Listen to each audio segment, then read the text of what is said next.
All right, we are finally live. Hello, everyone. Let me check some settings real fast.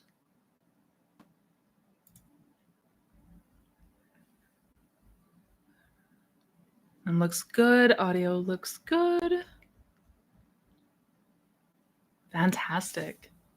Fantastic. Hello, beautiful people, and Happy New Year. I hope it is shaping up to be fantastic so far. I hope your weekend is going well. Oh my goodness. I already got quite a number of people. Hello, Becca. Northwest Wind. Hello, sir. Anna. Hello. Milan, Steph. My goodness. Chi-chan. Yay. Oh, this is going to be wonderful. I can already tell. I am already excited. Yay. Thank you guys for being here. We'll go ahead and get started in just a moment. Again, sorry, I'm running behind, but we'll go ahead and get started here in just a sec. I like to give just a little bit to allow people to get notified and come on in, all that good stuff. But yeah, happy Sunday or Monday, wherever you might be in the world. And oh goodness, Frank, hello. Hello, sir.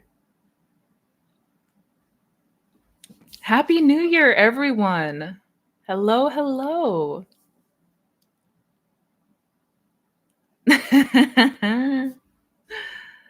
Oh, this is going to be great.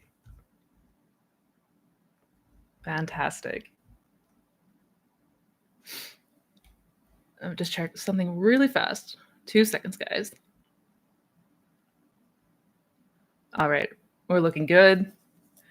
Oh my goodness, we've already got almost 80 people in here. Let's go ahead and get started. We've already got a number of questions that have rolled in. Fantastic. Again, welcome you guys. Thank you for joining me for the first live Q&A of 2024. I hope everybody had a wonderful new year, wonderful start to the new year. I hope this first week has treated you well. And again, just thank you for being here, hanging out while we talk about the law, talk about manifestation, and answer any questions that you might have. So my aim is to always help you grow in your awareness and understanding of this so that you can better apply it in your day-to-day. So as far as announcements go, a couple quick things to note before we jump in. Number one, I am getting caught up on emails as fast as I possibly can, especially coming after the holidays, playing catch up. So if you have not heard back from me, if you've reached out and you haven't heard back, rest assured I will get to you. Appreciate everyone's patience in advance. Thankfully, with the holidays, things are settling, everything's kind of going back into a groove again, so that's great. And last week, I actually had a few people here in the live and elsewhere ask about if I was going to be offering a discount for my masterclasses, and I am. So you can find information about that down in the description box. I'm offering a discount on my masterclasses and workshops as a start to the new year, fresh start, new you. You can get all of that information down below, more info about each course, each masterclass, and all the things that you need as far as information about my other programs, coaching, all of that good stuff. So if you're interested, check that out. And without further ado, so we've got 100 people in here already. Let's go ahead and jump on in. And look at how unbothered this cat is. I don't know if you can see me, it might be a little bit blurred out, but be as unbothered as that cat back there. He is just sprawling without a care in the world. Oh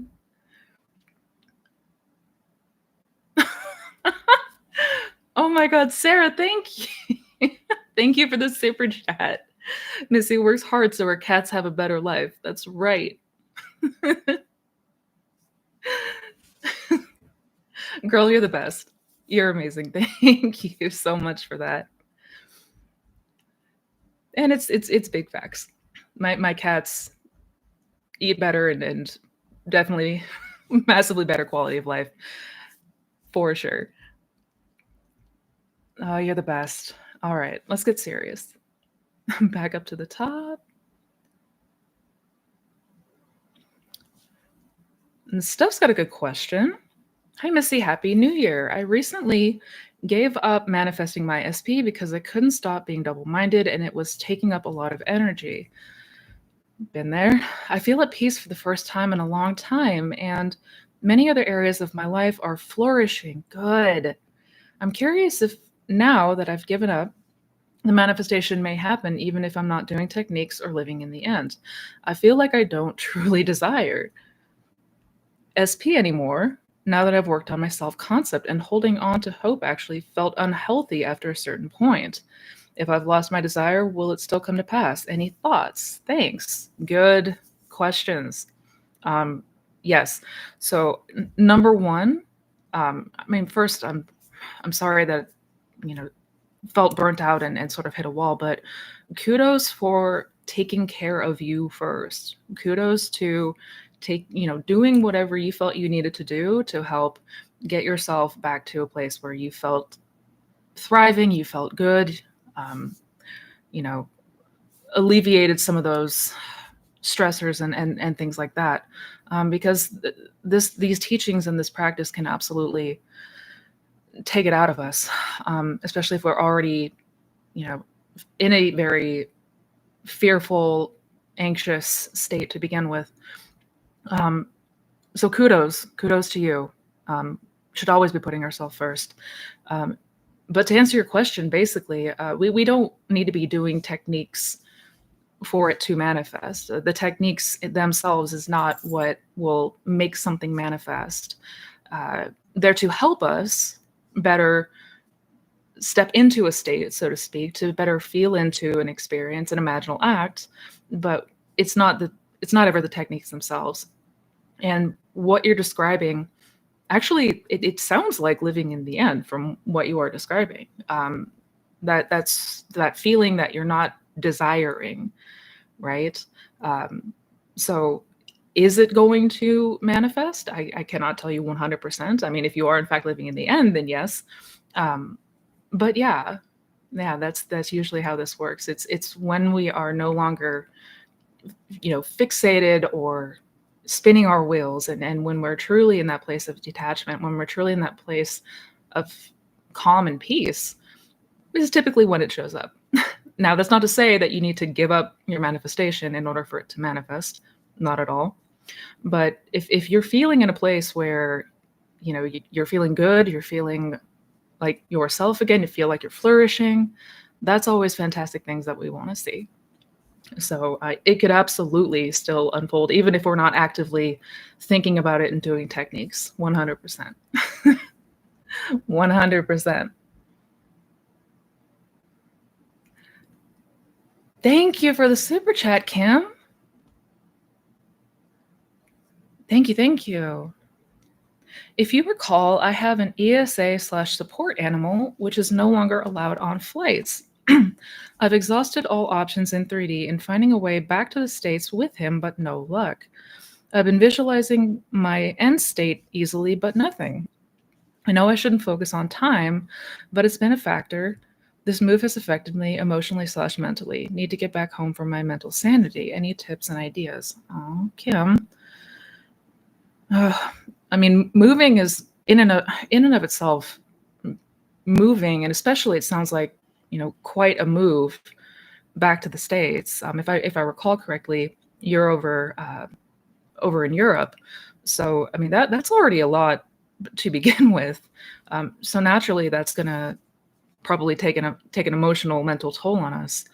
Um, as counterintuitive as it might seem, uh, what we don't want to do is continue to burn ourselves out, right? Like trying to force ourselves to continue imagining to try to get it to happen. Um, this is where good opportunity to practice walking in that faith. Once you've set an intention, once you have a conviction, like once you just say, I'm going home, like I'm home. My pet is with me, my dog is with me, I'm at home. That's all there is to it. And we stubbornly persist in that. And I know it can seem difficult, especially when there's time and 3D circumstance. I understand all that completely, but we don't need to beat it over our head with trying to get things to happen. Set the intention, try to get yourself back to a place, like, as much as you are able to, focus on centering yourself, focus on relaxing, focus on breathing and being. If you find yourself in times where you're overwhelmed, you're anxious, you're fearful, first and foremost, try to just bring it back to self. Bring it back to that first principle. Be still and know that I am, right? I would do that. I would just really practice on keeping myself as relaxed as possible right now. Because again, with the move and everything, like, in and of itself, on its own, is a lot. It's a lot to deal with. And yeah, a lot of this can be very paradoxical, but the better we are able to keep ourselves relaxed and going with the flow and trusting, that's when things unfold for us. So, not the easiest thing in the world to do, but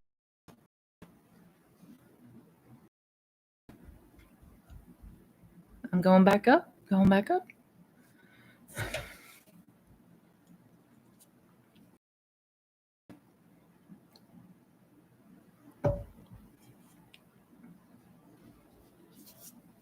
Happy New Year, Missy. I think I finally understood something. To not care an inch is the secret to fast manifestation. Thank you for teaching us the best. Oh, thank you. Thank you. And I wouldn't say that it's a matter of not caring. I mean, when it comes to something important to us, like a significant other, an SP, or, something meaningful to us, it trying to tell somebody to not care that's just not going to be very feasible. It's more about the time that it takes for things to come to fruition is directly proportionate to the naturalness of it. So how natural it feels, how I would say unbothered, right? When we're not fixed so strongly on the absence of it. But I don't put that in the same category as not caring. It's more of just a confidence in yourself is the operant power. Yeah. Thank you for being here, and Happy New Year to you.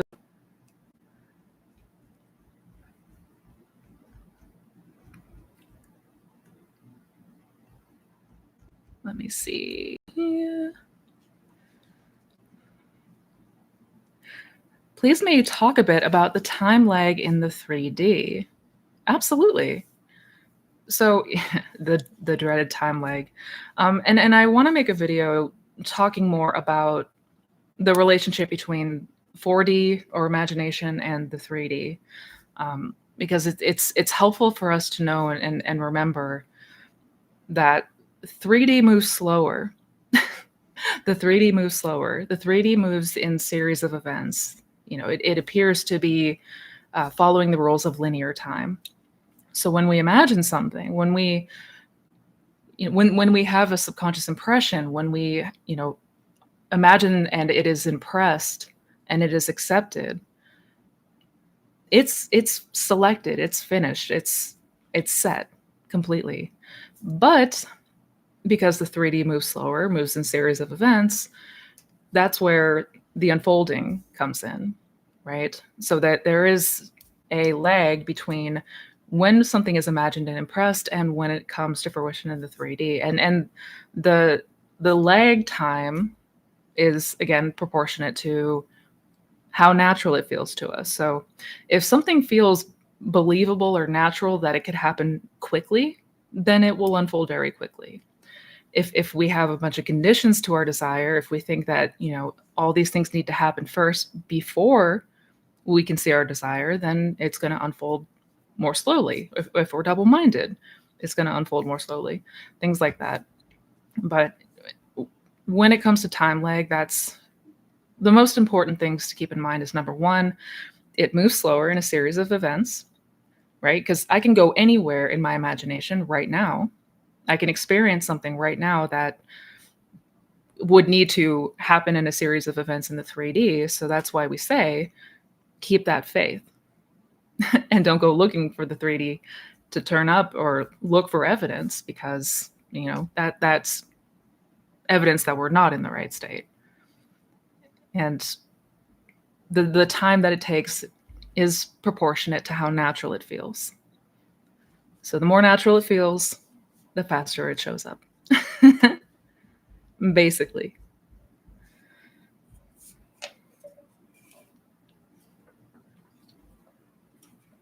Oh, did my sound go up?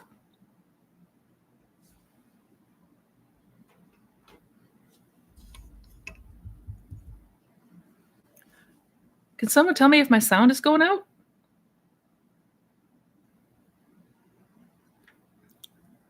It's all good now? Okay. Sorry about that, guys.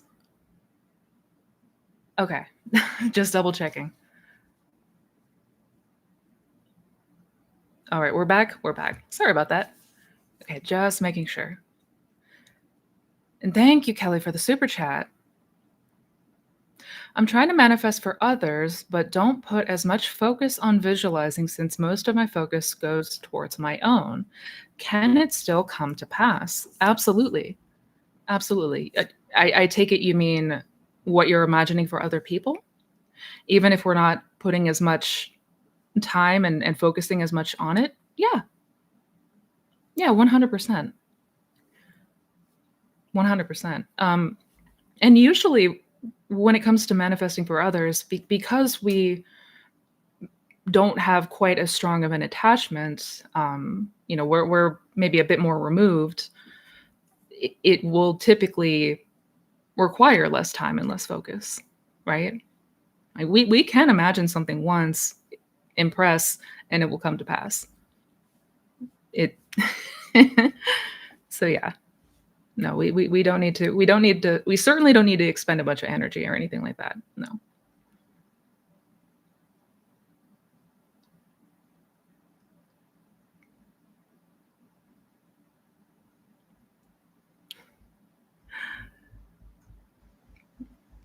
Good question though.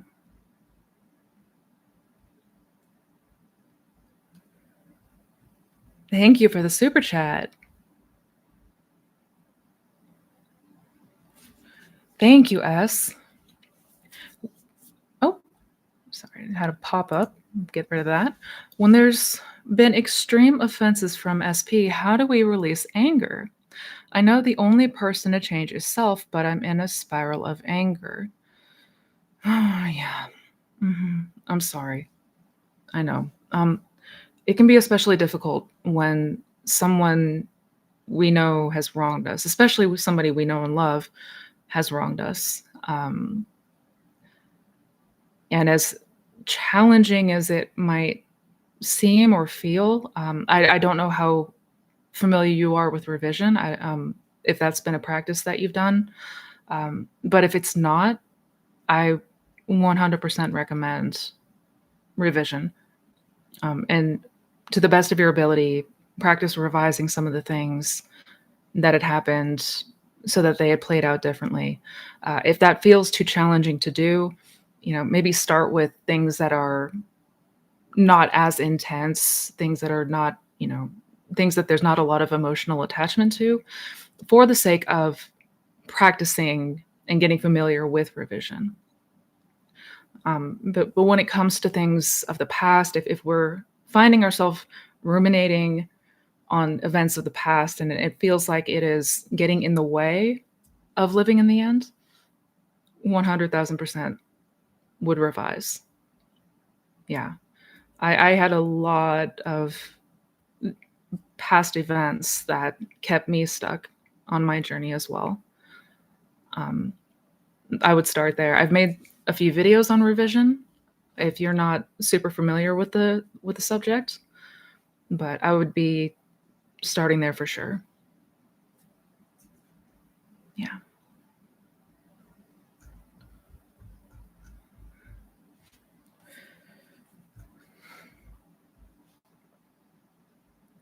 Going back up. Oh, Northwest Wind, you have a good question. Why did Neville seemingly oppose SP manifestations in some lectures, and yet I get the total vibe that he doesn't actually? Like he manifested his wife the moment he saw her when she didn't know. Yeah, yeah. There's and I've heard of this thing going around, um, different groups and people in the community about how Neville was opposed to manifesting specific people. Um, not the case at all. Number one, he had, you know, close friends and the people that would come to his lectures, he had several accounts of success stories from those who had manifested a specific person. Number two, he manifested his second wife, point blank. I think what people are referring to is, in one lecture, it was a Q&A. It wasn't the lecture itself, but uh, in the Q&A, he talks about how, you don't want that man, you want, you know, a marriage, basically stating like you want to be married, you don't want that man, you want to just be married. Um, First thing that we have to remember is that Neville had a very, because this is the mid 20th century, it was a much more antiquated, old-fashioned way of speaking. He didn't mean like literally don't manifest a specific person. He was more referring to people not fixating on like getting that person. It was more, he was trying to tell people like focus on being married. Focus on being married. Focus on the end. Focus on what it is you truly desire, which is the feeling, right? Like the feeling is what we are ultimately after, no matter what it is we're trying to manifest. But in no way was he opposed to people manifesting specific persons. Like, no, no. It was basically him telling people, like, look, don't get yourself fixated and hung up on changing that person, like getting that person. Focus on being married. Yeah, yeah. But your vibe is right on.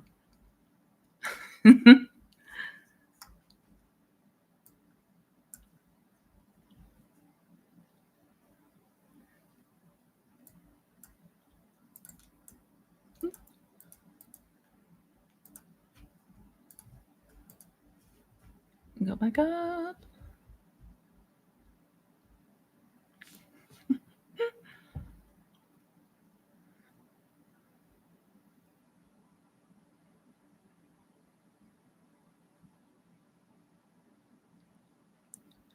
Missy, what do you think about imaginal acts for talking to characters? Strangely for me, it's easier to visualize and bring out a character's voice. Good question. I mean, absolutely. If that's what comes more naturally for you, if, you know, hearing the person's voice, like you're having a conversation with somebody in imagination, and that's what comes more naturally and feels more real, for lack of better words, absolutely. Absolutely. Yeah. Um, Everybody is going to be different in how they imagine and what works for them, what comes more naturally for them. If it feels enjoyable, I'd keep doing it. Yeah.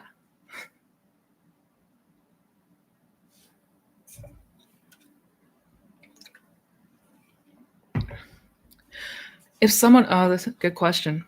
If someone is manifesting an SP correctly, should it ever take years for it to unfold? That is a good question because it's one that I get asked often, or at least the length of time, right? And how do we know, at what length of time is it that we just need to persist, or do we need to check ourselves and evaluate ourselves where we're at? Um, I'm not going to give a definitive answer of how long it should be because, again, everybody's journey is going to be different. Everyone's journey is going to look different. But one thing that we want to be noting and what we want to be constantly gauging is what is going on internally. Like, how are we feeling when it comes to, in this case, a person? Like, if we're manifesting a person, are we noticing any kind of shift internally? towards how we feel about ourselves and about this person?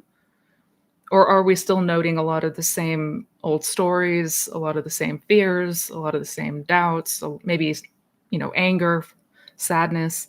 Um, the best gauge that we have is the internal gauge. How are we reacting? What are the natural thoughts that are coming up in the day to day? That's going to tell us everything about what state we're dominantly occupying. So if you have noticed that it's been some time um, with no movement, I would really be making sure that you are observing and taking note of where you're dwelling internally. Yeah. Yeah. Yeah. When in doubt, go within. And that will tell you everything you need to know.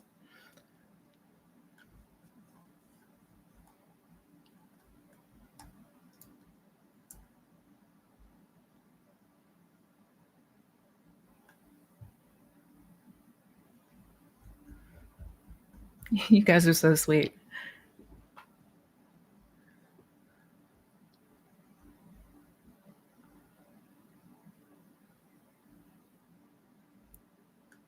Oh, thank you for the super chat.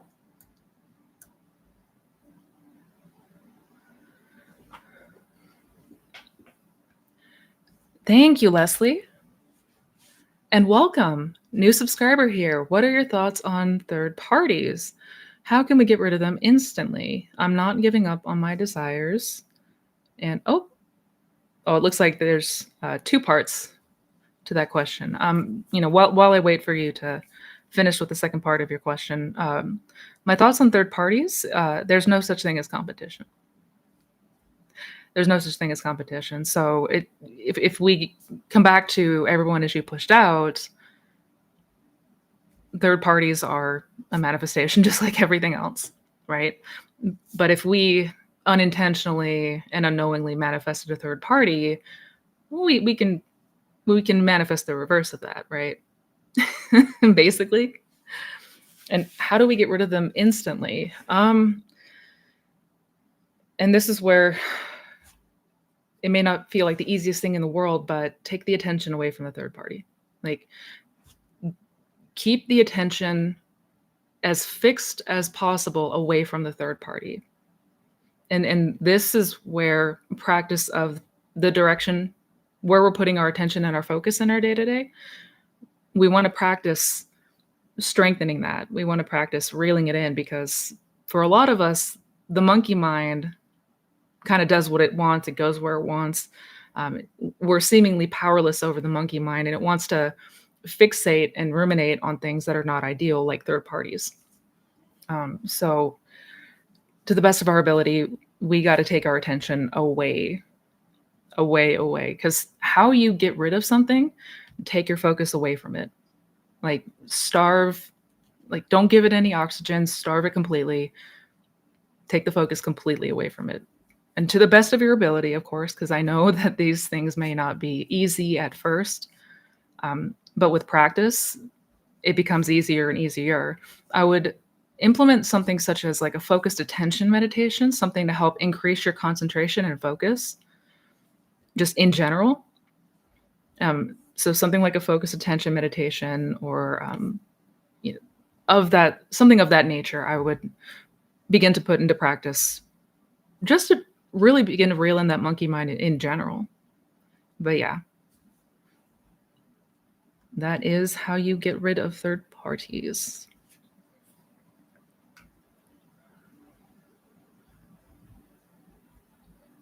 And I'll be keeping eyes out. I'm not sure if you had a second part to that question, Leslie, but I'll be keeping eyes out for that just in case.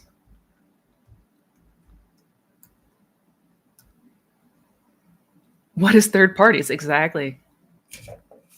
What third party?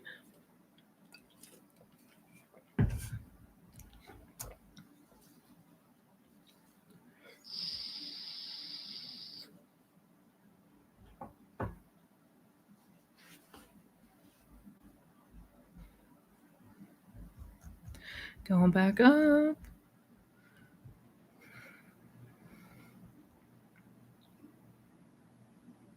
Could you please clarify testing the law with small things every day? Please give some simple ideas apart from the butterfly. Good question. So here's the thing, and I got a video coming out talking about this exactly because when it comes to testing the law, when it comes to building our faith, yes, we absolutely want to build our faith, right? Like that is the thing that is going to help keep us from being double-minded and doubting and fearing. We want to build our faith, but the way that we do so is also important because the most common way that people talk about testing the law is by making a list of small things, insignificant things, and then watching them come to pass, basically, things that we're not attached to. But where some of the times that can get slippery is we may not have attachment to those things, to those little things on the list that we wrote, but we may have attachment to the idea of manifestation itself. Like if we, if perhaps we're feeling in a very urgent state and we really, really want this to be true, there can be some attachment there. And what I mean by that is if we go looking for these items, if a week goes by and we don't see anything and we start to panic and so I would say if you're going to do the list method, because it absolutely can work, it worked for me, but if you're going to do the list method, you must, and this is a must, drop it, like set it and forget it completely. Because it's when we're not looking for them, it's when we're not thinking about them and we're not reiterating that they haven't shown up yet, that's when they show up. If that seems too difficult to do, because I understand completely that that might be challenging, I would instead just begin to observe and start to see the connection between your imagination and the 3D around you naturally. Like the things that you naturally assume, the thoughts that naturally come into your mind, like basically not trying to manifest anything, but just observing what's going on in here and also what's going on out here. And if we are observant, we are going to quickly find that from small things to big things alike, there's a connection. we're going to imagine something, we're going to have something come up for us, and then we're going to see evidence of that without fail. So and I do have a video coming out very soon about testing the law and a little bit more about signs. I know that's a big one in this community. So keep eyes out for that. But yeah. Thank you for the super chat.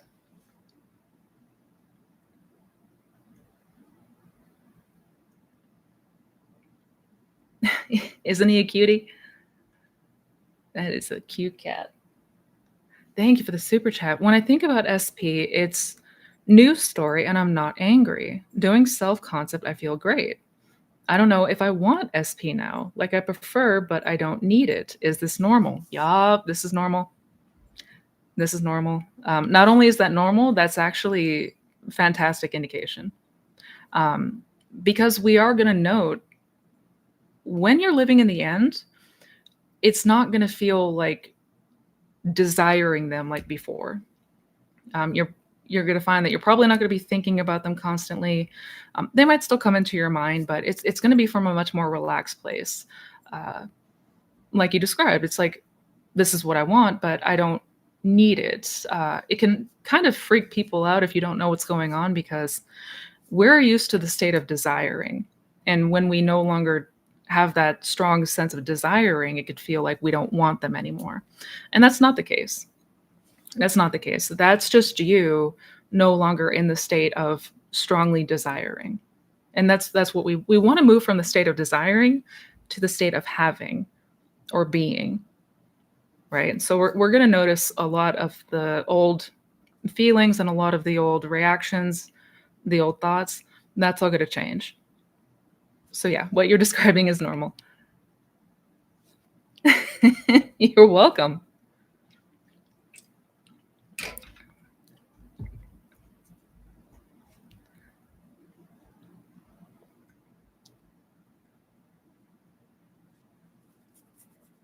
He is super cute, isn't he? The dragon has awoke. Oh dear. One second, guys.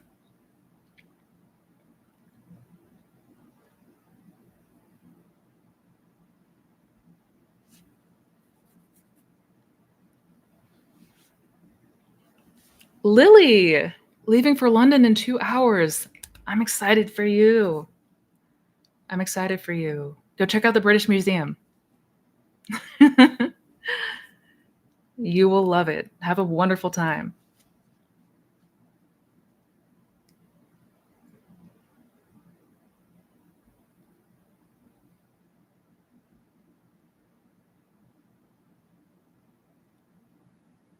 Happy New Oh, you guys are so sweet. You mentioned a lot that your husband back in the day triggered your old self-concept. Yeah, he did. What helped truly transcend that to seeing him in a new light? Was doing enough revision the key to seeing a new him? For myself, yes. Yeah. Revision played a huge role in seeing him in a new light, seeing that new version of him, right? Erasing, removing a lot of the old conceptions, the old patterns, all of the things that happened in the past, 100% played a huge role in it. I mean, revision wasn't the only thing, but it certainly helped. Hmm. Which is why I talk about revision so much, and I will continue doing so because the past doesn't stay in the past. It actually tends to dictate our lives a lot more than we realize. Because we're usually always gauging the future by what we've experienced in the past. So if there is still a lot of, you know, things that were not ideal, if we're still harboring a lot of those things, if we're still struggling with a lot of the past events, revision, revision, yes.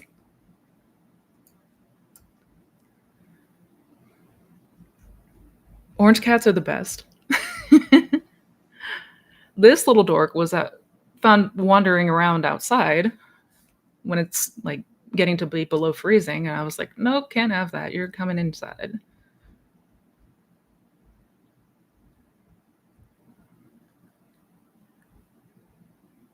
Oh, I lost my spot. Damn it.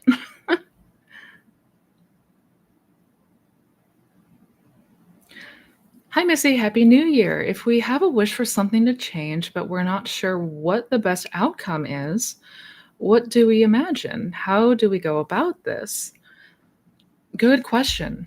Um, just making sure I understand. You have a wish for something to change, but you're not quite sure what outcome you want from that change. Um, if it feels confusing or you're not quite sure of what the best outcome would be, I would go more general. I would go more general, and I would focus on ultimately what do I want to feel like in relation to this circumstance. I know I want it to play out differently, but how or what that different scenario looks like, I don't know. How do I want to feel? Relief, satisfaction, a sense of peace, bliss, right? So something maybe along the lines of the lullaby method. Isn't it wonderful, as it's sometimes called? Which I've made a video about. If you haven't heard about that one before, I would go check out that video. But if what you desire isn't specific or you do not know what that specific might look like, um, yeah, I would implement something like the lullaby method and just focus on what do I want to ultimately feel like coming out of this. After this change is made, how would I be feeling? How would I be showing up and acting and feeling different? Yeah.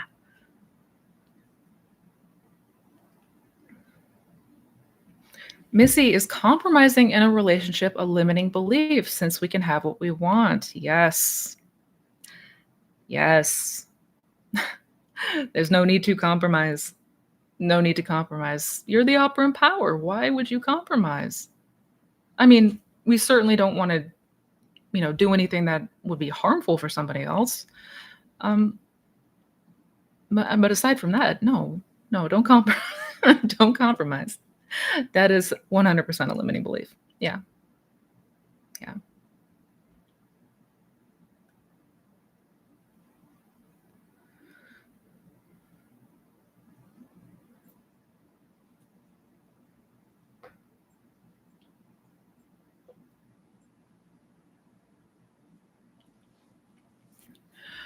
I have a question about living in the end. My end is abundance while my 3D is lack. I pick the cheap stuff at the grocery store, but oh, but my end state is I can buy what I want. How should I think slash act in the 3D? Good question. Because I know again they can look completely different, and that's usually where it can feel like a struggle for us. As far as how to think and act, well, as far as how to think, you want to continue to go back to that end state. You want to continue to, as far as what you're doing in here you are in a state of abundance. In here, you already have it all. In here, you're already, planning and living and doing all of the things that you want to do from that state of abundance.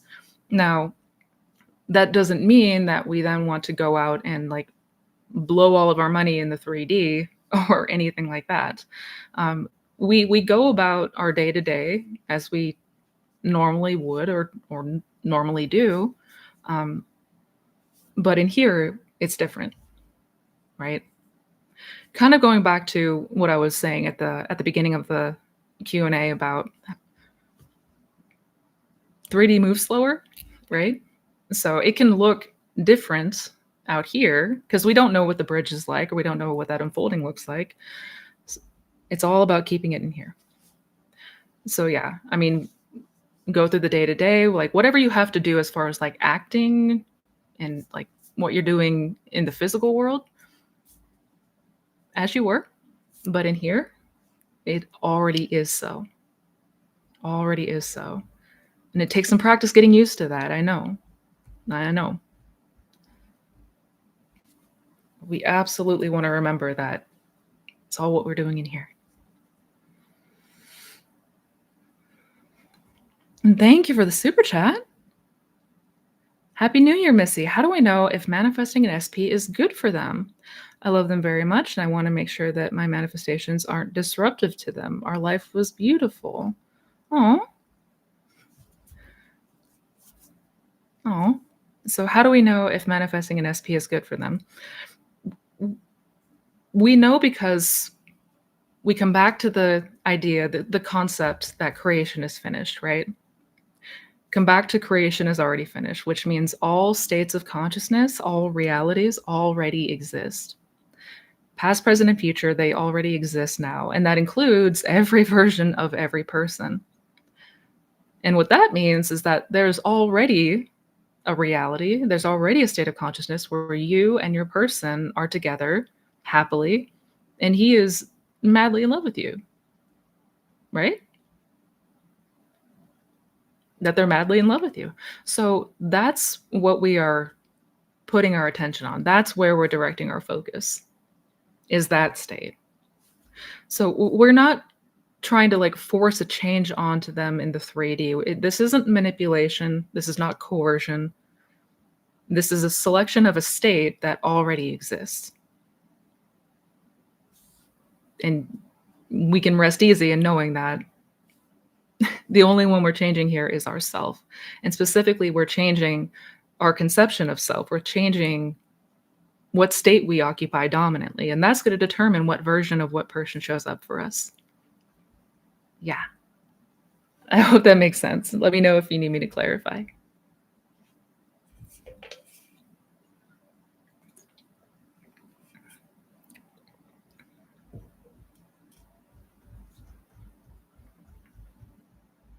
Y'all are wonderful. Y'all are seriously wonderful.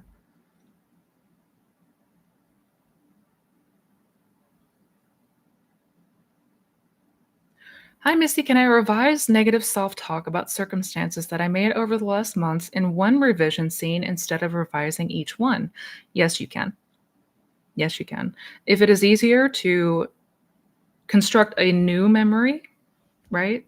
Basically, a whole new memory that would imply things had gone differently, you can do that. instead of revising each and every single one. Yeah. Yeah, absolutely you can.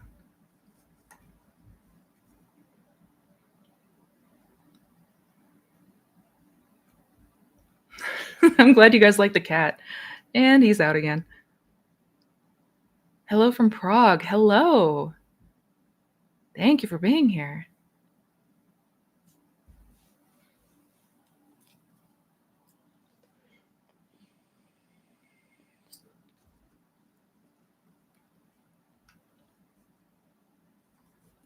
Trying to go back up.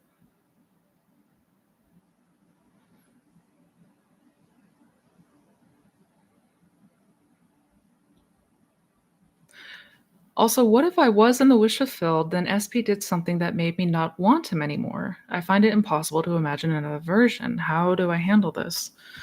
Oh, I'm so sorry. If it feels difficult in this moment to revise or imagine them differently, first I would focus my attention on you, right? I would be turning the attention. I mean, we should be doing that anyways, but we certainly cannot approach this from a place of trying to force ourselves to manifest, and not we're gonna have a hard time like wrestling the subconscious mind into submission. Doesn't really work that way. So if you're noticing that there's perhaps a lot of anger, there's a lot of resentment, I would focus first on, you know, put you at the forefront, and focusing on, I would, number one, detachment, something like self-inquiry, something to help peel back the layers of self, right? Something to help separate, so to speak, from a lot of these events and a lot of the attachments that we have to it. Basically, I would be using this time right now to focus on you, and focus on moving into a better place, a better state for your overall well-being. And from that place, we can then, revisit or see what we desire from that when we're there. But right now, if it feels too difficult, if even approaching it with revision feels like too much, focus on you first. Come back to the self. Yeah.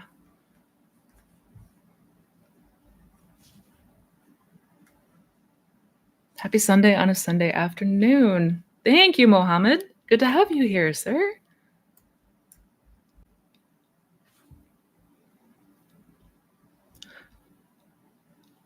Thank you for the super chat, Claudia.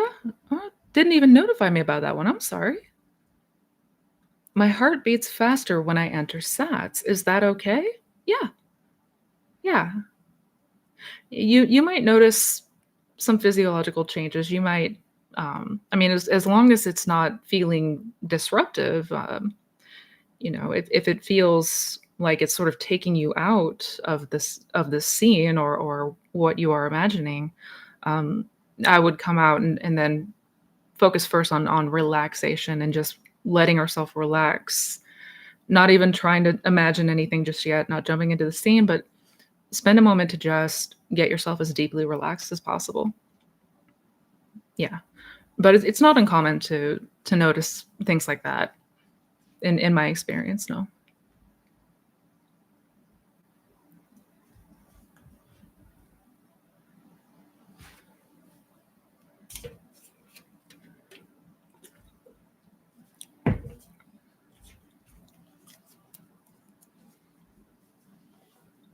Hey, Missy, do you have any quick tips we can use in the moment when we are tempted to check the 3D? Oh, quick tips in the moment when we're tempted to check the 3D. Why would we go looking at the past for something that we want to see in the future, which is effectively what we're doing? Um, it makes no sense, right?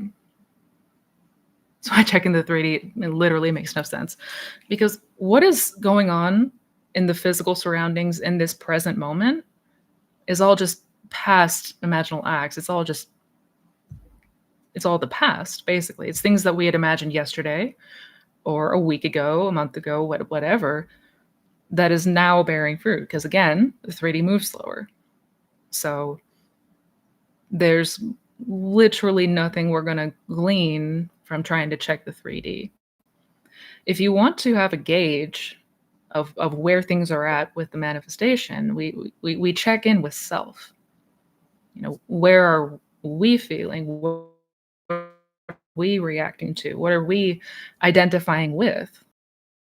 If we are noticing temptation to check the 3D, that in and of itself is indication that in that moment, at least, we're not in the state that we want to be in, right? Like that's the feedback. We wouldn't be checking for something if we already had it.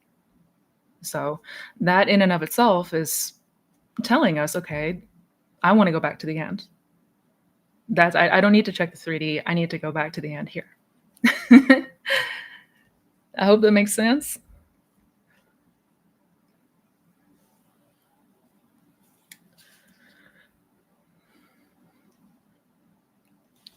Hi, Mina. Hello.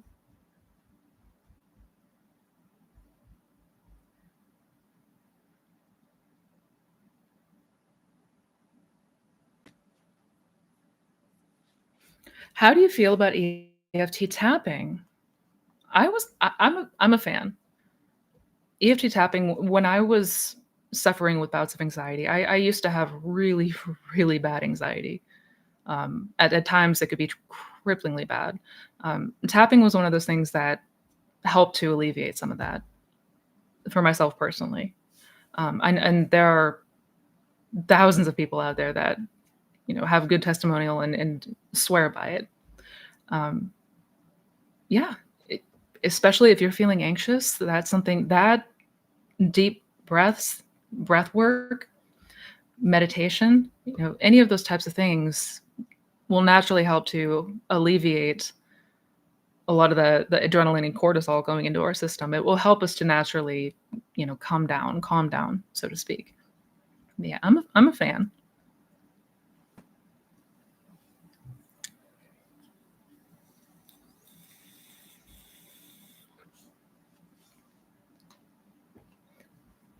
Hello, Rebecca. Welcome. No, thank you for the super chat. Is it okay? Oh, this is a good question. Is it okay to waver between SP and general feeling of being in a relationship? Would SP still manifest? Good question. Short answer is yes, it's okay. If it feels more natural, if it feels like there's less resistance to the idea of going general, then I would do so. I know that there's a lot of fear and apprehension around the idea of going general because, like, what if something else happens? Like, what if somebody else comes in? But that's silly because we know what we desire. If there is a specific person that we desire, God already knows because God was the one that placed the desire in our hearts. Like that was a gift from God. So absolutely, we can go more general because we know who it is that we desire, right? Yeah. Yeah, that's where faith can help come in strong with that one. God is not going to give you something that you do not want, you do not desire. If you are feeling into the state of loved, cared for, desired, that's it. That's all you need.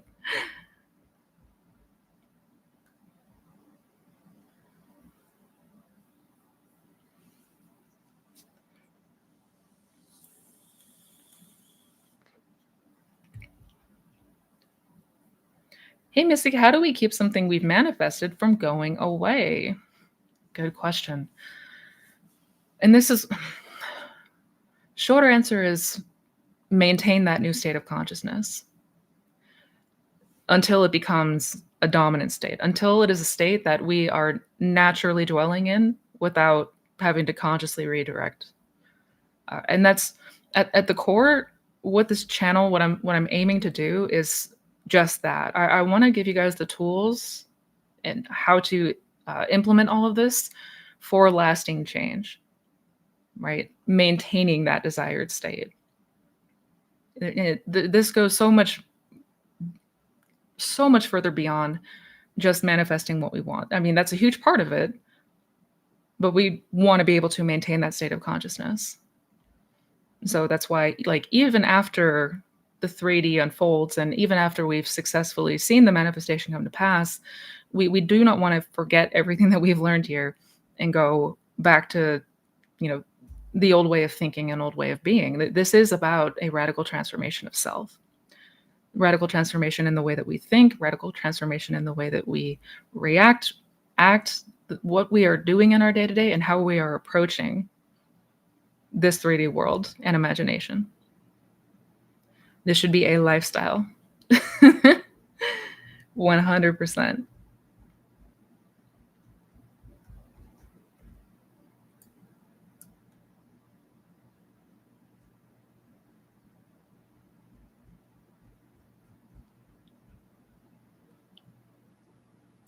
Whoops, let me go back up.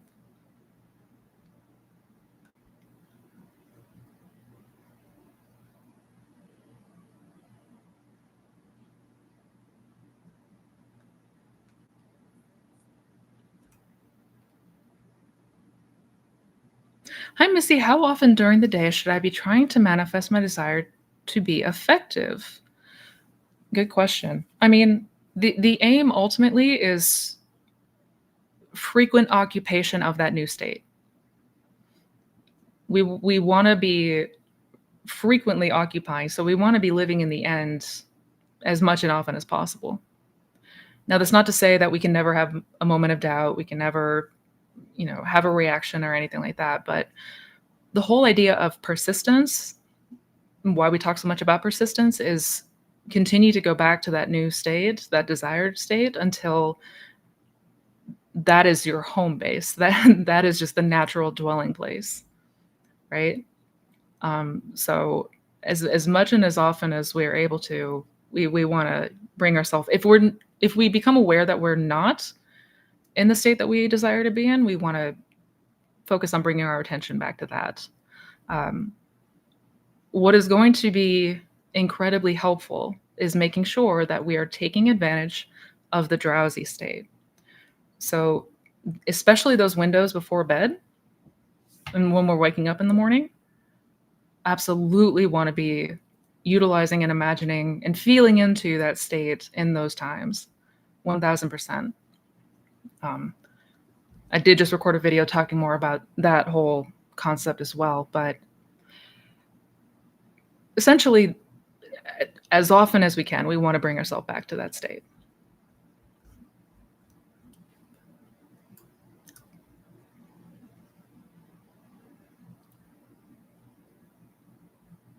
Stay in the end, even during a challenge in the 3D. Yes. Always stay in the end, no matter what's showing up in 3D. Always stay in the end, no matter what is showing up in 3D. Not always the easiest thing to do, I know, but that is the entire point. Like, we don't want to let ourselves get thrown off completely every time. If something shows up in the 3D that is not wanted and undesirable, revise it, go back to the end. In that order.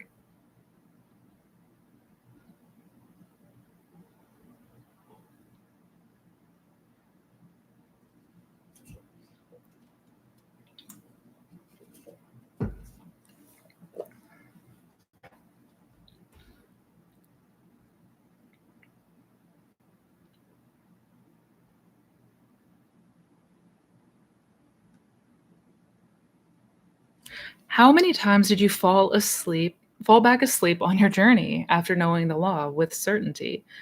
I keep falling back, but I've realized I get back right up and it's progressively getting easier. Yes. Yes, that's it. That's it. And I mean, I've lost count how many times I fell back asleep on this journey, even after knowing the law. It happens. It happens to I've yet to meet somebody where that didn't happen and that wasn't the case. Like you said, as we continue to progress, as we continue to persist and go back to that end state, it gets easier, it becomes more natural, and if we do fall out, we catch ourselves and redirect much faster with much less effort. We shouldn't be exerting effort into this anyways, but like you just said, it progressively gets easier and easier. It's very much akin to learning a new skill, any new skill, like learning a new instrument, learning how to drive. At first, we're going to absolutely suck at it and we're going to be probably frustrated and it's going to feel like we're never going to get the hang of this. And before you know it, if you keep with it, if you just continue to go back to that state, it becomes subconscious. You're just going to do it without even thinking about it, right? Yeah. It's so important to not let ourselves get, if we do get thrown off the wagon, that's okay. It happens. Dust yourself and get back on.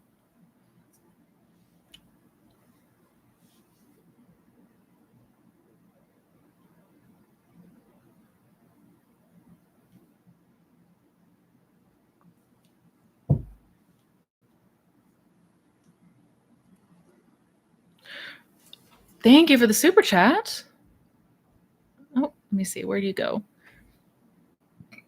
Earlier, you said that in my mind, I'm abundant. Does that mean as I spend money in 3D, I detach? For example, if I buy a cheap ham, but I think this isn't real, I am money, I just bought nice ham.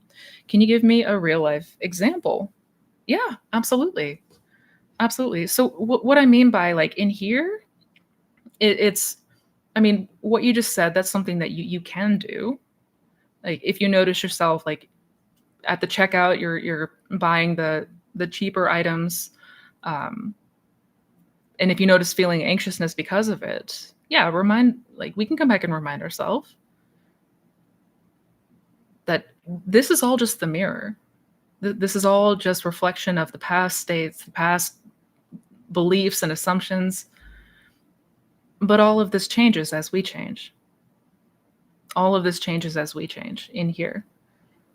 So as long as we remember to come back to, and this doesn't mean that we need to micromanage each and every moment in the 3D, right? If we have periods of doubt, that's fine. That's going to happen. But as often as you're able to, come back to the place of abundance in here. What would your life be like if you now are living in that reality where you have more than enough money? Like really flesh out that version of you and get as familiar as possible with that version of you. And what you're going to naturally notice that in your day to day, it is going to be easier to separate yourself from like the 3D actions that and transactions that you have and where you dwell in here. So even when you go and check out and you've purchased some, of the cheaper items at the grocery store, in your mind, you're still going to be abundant. It doesn't matter. Like that's what we want to get to. So I would focus more on, especially in that meditative drowsy state, continue to flesh out, continue to, construct the world where you already have more than enough abundance, you already have more than enough money. What would that look like?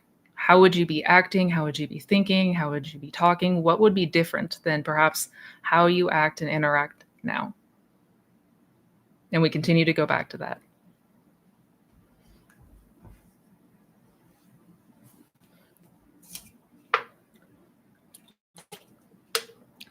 Thank you for the super chat, Susan. How to let go of resentment towards SP and third party. Yeah. And then understandably, this one can be challenging, especially if we were hurt in the past, right? If we were hurt by somebody, that's a defense mechanism gets thrown up in the form of resentment, in the form of F them, I'm better than that, that sort of thing. Number one, first thing that I would do is practice revising. whatever circumstances happened that, you know, caused the feeling of resentment, and to be clear, like it's completely valid. But whatever those were, whatever those are, we want to imagine that they had gone differently. What would it have been like if SP had been showing up differently in the past, right? And continue to get, and revision is a practice. A lot of people almost have an aversion to it, and understandably so. But if we want to actually begin to break away from the circumstances and situations of the past, revision, revision, you know. And the more that we start to play around with this, we'll also see exactly how this all manifested, right? Like what happened or what we were thinking or doing unconsciously that caused the 3D to unfold. Well, with that knowing, we can change it, right? As we build our trust, we will know that we can always change it, which is going to help the resentment subside. But first thing I would make sure is that if you're not already revising, I would be doing so. I would be doing so. And if you don't want to do each and every event, construct a whole new memory entirely. A whole new memory entirely, which would imply that none of the things in the past happened.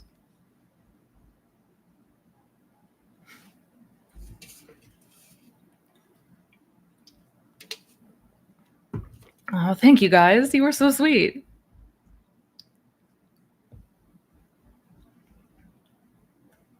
Oh, where was my spot?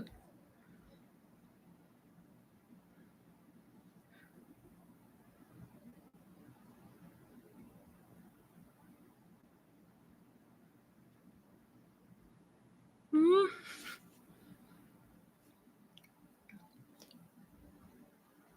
How does living in the wish fulfilled throughout the day while doing 3D work? So how do we live in the end throughout the day while interacting with the 3D? That's the $1,000,000 question. And that's really what we're aiming to get to, right? We want to get ourselves to a place where we're not moved by the 3D anymore, right? When we are truly living in the end, it's not going to matter what's taking place out here. Like we're going to notice a change in how we feel. So we're not going to be feeling and reacting and thinking from the state that perhaps we are in now. If we're currently occupying a state of fear or anxiousness or frustration, it can seem very difficult, almost impossible to imagine how on earth we can live in the end and also navigate the 3D. But from that new state, you will be able to do so effortlessly. Yeah, 100%. 100%. Get more familiarized with that state of the wish fulfilled.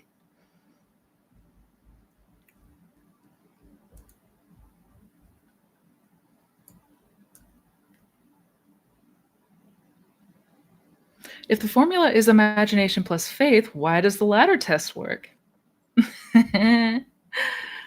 Good question. So the ladder test is, I mean, number one, most people are not going to have a strong attachment to ladders or climbing ladders. So there's not going to be a whole lot of confliction there, right? There's not going to be a lot of beliefs in conflict with that. So it's something that, uh-oh. Oh, he's awake. The beast has awoken. So one right away, we don't have any strong beliefs that are in contrast with the ladder. So it's something that we don't have attachment to, basically. So we can imagine it, drop it, and kind of go about our day, right? Versus, oh, hello. It's going to make an appearance, I guess. Versus if there is something that we have a strong attachment to, if there is something that we perhaps have a lot of resistance towards, that is where imagination plus faith comes in. Because, well, number one, imagination is the doorway to anything that we want to experience. Like that is our creative power. And faith so that we can walk in conviction while the 3D may be looking differently than what we have imagined and what we have impressed, right? So that's the whole idea of the formula. Imagination plus faith, imagination to actually move us into that state, and faith to keep walking in it even when the 3D hasn't reflected yet, because again, the 3D moves slower. But with the ladder exercise, most people don't have attachment. So that one's going to come much more effortlessly. Kawaii. Isn't it cute? Isn't it cute? Look at this. Look at this face. You can say hi? He just woke up. He's kind of mad. Can we see his toe beans? if he'll let me. No, he's gonna no. Well, there's some toe beans. All right, he's had enough of my crap. Okay. No, we're not gonna do this. Come on, buddy. Anyways.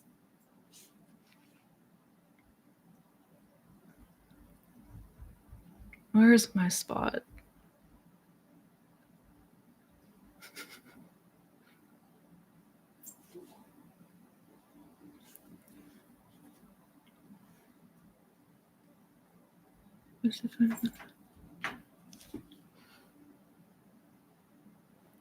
Hi, Happy New Year. I appreciate what you do and I find your videos really useful. Oh, thank you. I have a question. Is it okay to fall asleep even when I'm unable to complete the scene of what I intend to feel?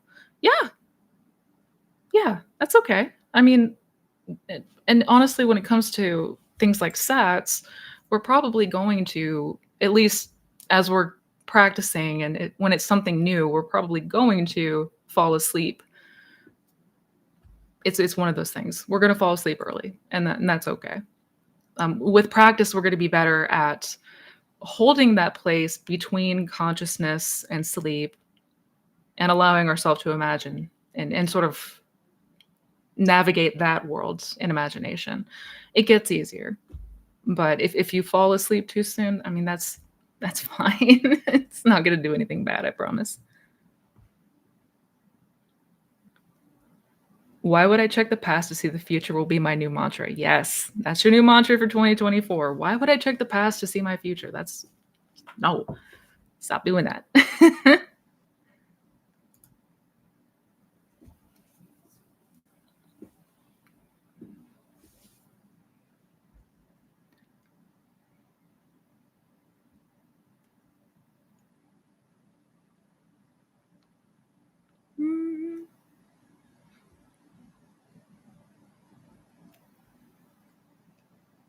No, you're okay. I'm just trying to read. Sorry.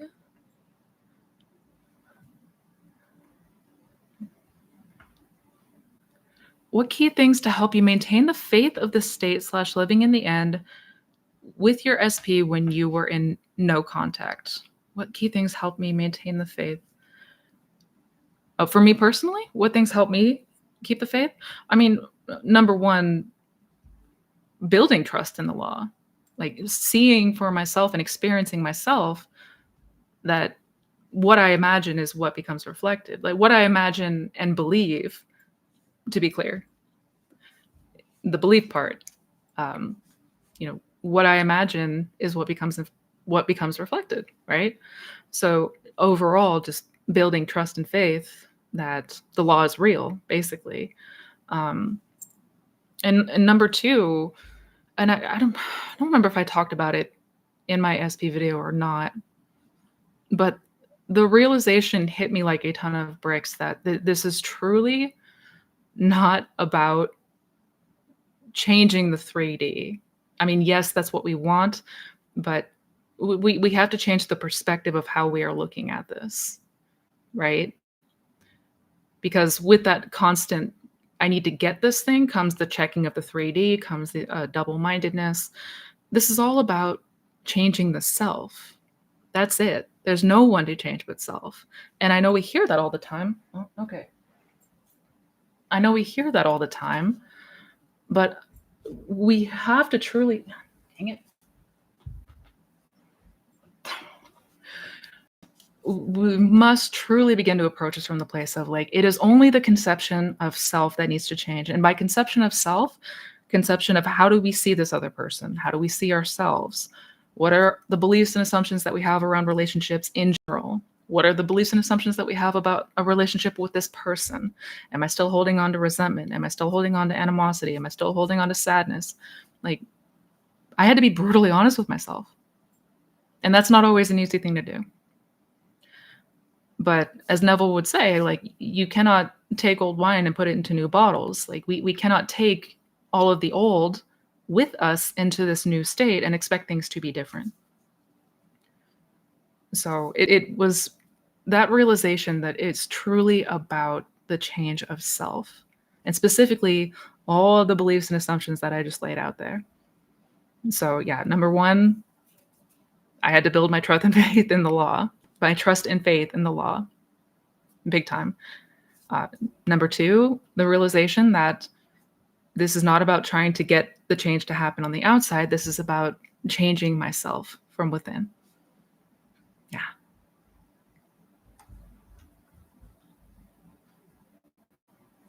Can you be my mentor? Of course.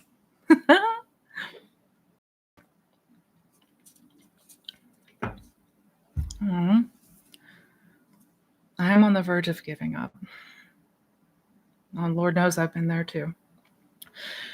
And if at any point we feel a strong urge to give up, so to speak, um, I'm not ever going to encourage anyone to give up on their desire. Never going to do that. But I will absolutely encourage everyone, if you are feeling like you are at the end of your rope and you're tired and you need a break, to take a break. Take a break if you need to take a break. Like, usually if we've reached a point of like burnout and exhaustion, it's because we've been putting way too much effort into all of this, and like conscious efforts. It's an easy trap to fall into. We must first take care of ourselves. Like, if we are not okay mentally, we are going to have one hell of a time trying to manifest something good from that place. So always, always, always put your needs first. If you need to take a break, even if it's just a few days or whatever, to help get yourself back on, to a place where you feel a little bit better, you feel a little bit alleviated, recharging your batteries, like, absolutely do so. Absolutely do so. So the last thing that we want to do is trying to push and shove ourselves, force yourself to keep going out of fear. Don't do it.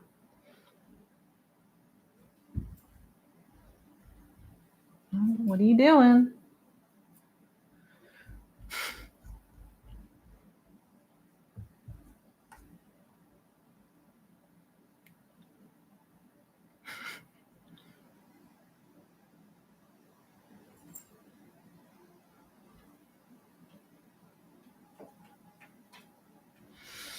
I'm mostly in the Sabbath, but I struggle keeping it due to the guilt I treated. Oh my God.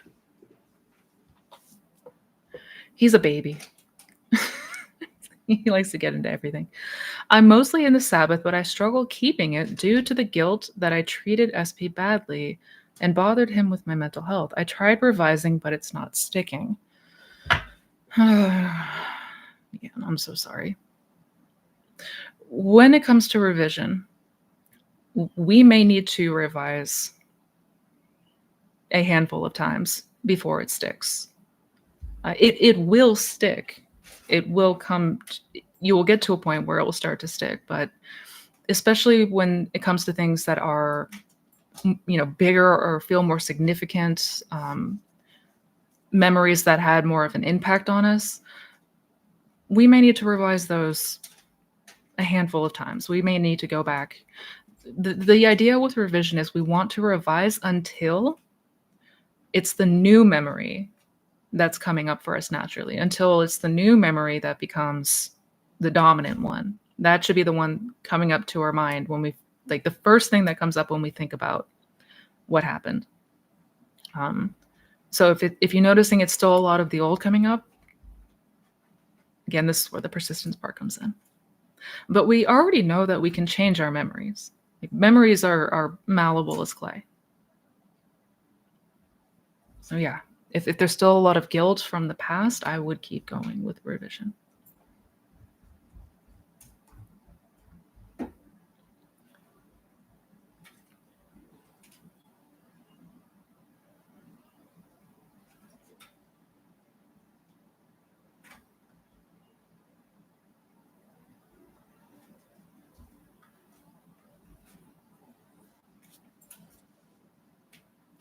Could you talk more about the frequency of returning to a state and what frequency looks like to you? I want to be in the state 24/7 and hate that I fade slash slip out of it. Any tips to stop this? Good question. Um, yeah, this can be a whole video in and of itself. I mean, frequency of returning to a state is naturally when we catch ourselves thinking from an old way of being, if we catch ourselves kind of slipping back into that old thinking pattern, a lot of the old story, redirect ourselves, right? Use that's our cue, that's our feedback, that we want to direct our attention back to the state of the wish fulfilled. Um, that said, we do not want to give ourselves a hard time, beat ourselves up, panic if we do slip out of that desired state. If we slip out of the wish fulfilled state, that's okay. Like, it's okay. It happens. It happens to literally everyone. So as counterintuitive as it sounds, we must learn to be relaxed and more detached, like looking at this from the place of the observer. States of consciousness are just that. They're rooms in the mansion of the mind. They're rooms to occupy. And if we accidentally wander into a room that's not ideal, we turn around and leave that room, right? But we don't do so from a place of like panic or like, damn it, I'm so mad at myself. That's not going to help. That's not going to help, because we're always moving in and out of states. Like, we're never going to be like 24/7, 100% of the time living in one state. Like, we fluctuate. We're humans. We're waves, right? Yeah. So learning to be more patient with ourselves, learning to be more understanding with ourselves, and learning to be as detached and from the place of the I am and the observer. This is just awareness occupying one of infinite states. And if I'm not in a state that feels great, I just move. I just move in here. Not a big deal.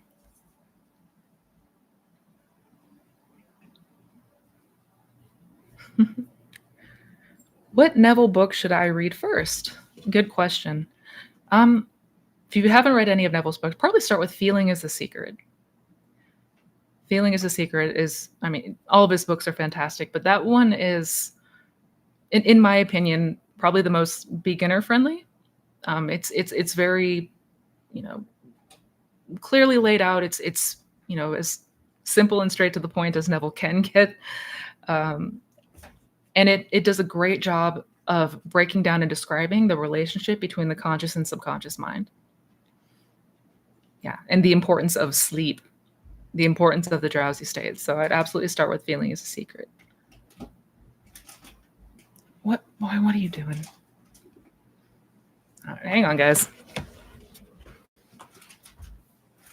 What are you doing?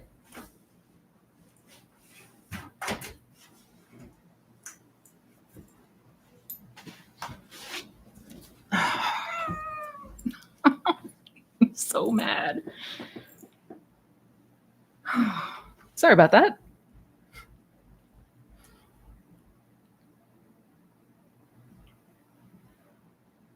Or At Your Command. Yeah, John, that's another great one. You could even start with The Complete Reader, which is all 10 of his books in one. And the books are fairly short. I know 10 books sounds like a lot. They're actually fairly short reads. So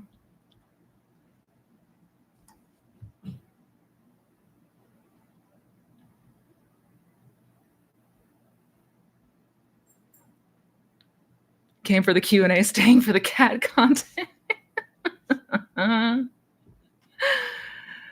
uh, he's a star. What can I say?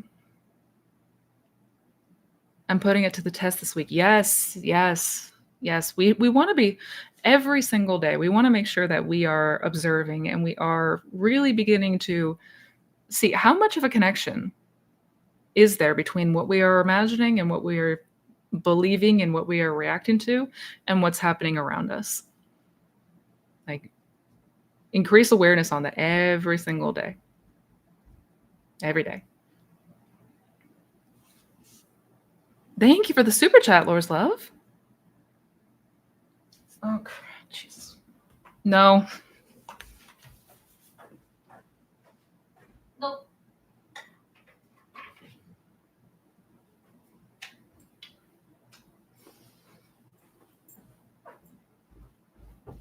Yep, we're not going to eat the plants. Oh, okay, he's just going to hang out with me for a minute. I'm sorry, you guys. Thank you for your patience. He's usually pretty chill.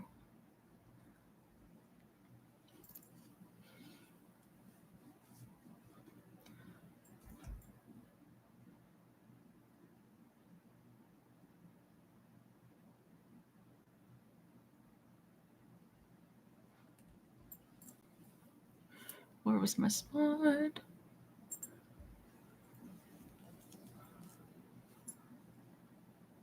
Hi, Missy. I manifested a relationship, but it was not what I wanted. I also manifested more money, but it's at a job I don't want to be in long term. Are these birds before land or partial manifestations? Good question. So if what you are if you're noticing the things that you desire, like more money and a relationship, if they're showing up in ways that are not ideal, we want to maybe observe what might be going on there. Like, is there a belief perhaps that we have to work hard for a paycheck, and we just old limiting, tiring tropes like that, societal beliefs. It sounds like there may be a little bit of that at play. And only because we want to make sure that when we are imagining, we want to do so from the place of, like, there's no conditions attached to these things, right? Like, there's no conditions. Like, if I desire to be abundant and wealthy, I want to make sure that there's not a condition that, oh, but I have to work hard at a job I hate in order to get said money. You know what I mean? Yeah. So I would I would persist in the end. I would continue to go to the end. But, be clear on what that looks like. And if there's any hesitation, or if there's any reserve as to, like, why things cannot show up in a way that's desirable. I hope that makes sense. But yeah, if things are showing up in the 3D that are not in the way that you want it to, don't accept it anyways.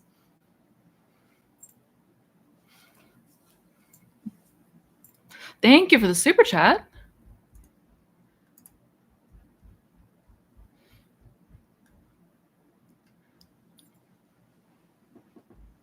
There you go, buddy. One more question. So I was rejected for third parties in a situation at my gym. I believe I overstayed my welcome thinking I was persisting. Do you just walk away from it and allow it to come to you? Oh, I'm so sorry. So you were in a circumstance where you overstayed your welcome thinking that you were living in the end. That plant is safe for cat consumption, by the way. I just don't like him doing that. He's just going to do what he wants, I guess. Do you walk away from it and allow it to come to you? So persisting is not persisting in 3D. It's persistence in here. It's persistence in here. And hang on, I'm going to put the kitty outside. I'm sorry, guys. I'm sorry, buddy. I'm sorry, buddy. There you go. Run free.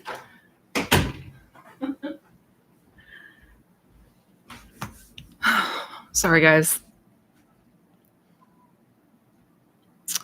So Yeah, persisting doesn't mean that we need to take like physical 3D actions or that we need to like push ourselves to stay in circumstances that perhaps are uncomfortable or unwanted. No, no, we certainly don't need to do that. Um, Absolutely. If we're ever in a 3D circumstances that is not comfortable and that we don't want, absolutely walk away. Absolutely. Like don't ever subject yourself to anything in 3D that's not wanted. Uh, because this is all about allowing it to come to us, and it will come to us. That's how the bridge will unfold in a way that we will be naturally led to the outcome that we desire, right? But yeah, it really is the art of allowing.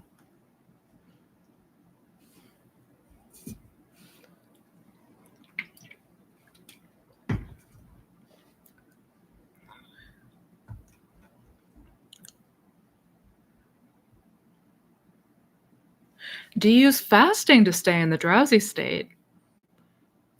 No, I personally haven't done that. Curious to see. Hmm. You mean in the day to day?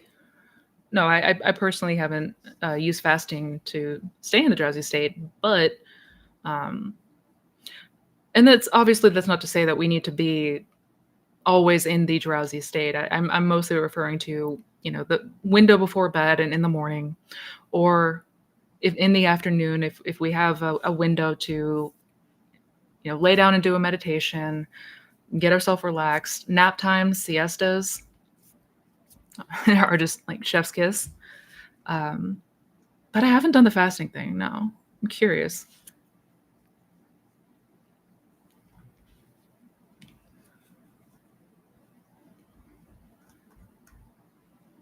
You are so welcome, Susan. And that's all good. That's all good. That's what I'm here for.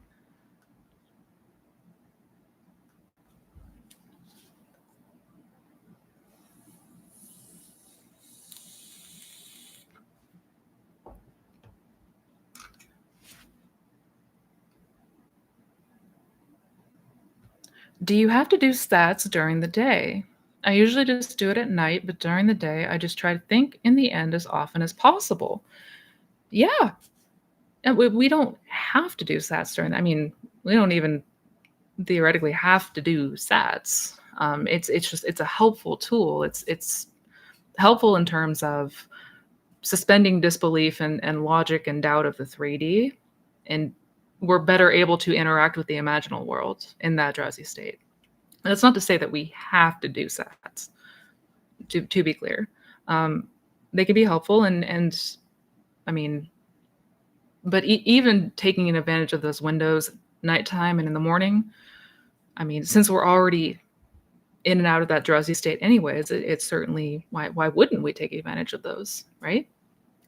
Um, that said, if you would like to play around with sats during the day and just sort of see, a lot of this is going to be experimentation at first, right?